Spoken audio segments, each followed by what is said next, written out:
ko mutari kumwe nanjye. Icya mbere n'icya kabiri cyonyine ni iki tugiye kuganira. Nge namwe tugiye kuganira imfatiro eshatu zifitanye isano n'inyubako nababwiye ziriho zashyizweho katanga ka mbere isi kigenzi te ikirenga. Impamvu nagumye mu gice cya mbere gusa n'icya kabiri. Igice cya gatatu cy'itangiriro ni nyuma y'ingaruka y'icyaha. Ibyo rero ntitubireba akavuyo kari karatangiye.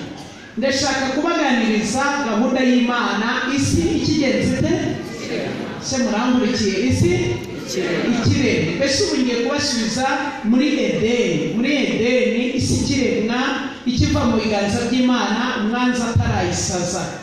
Ese izi mfatiro zariho ni izihe n'izihe? Mwitangiriro igice cya mbere mwafata Bibiliya nkazibabwira ngira ngo mu gihe cya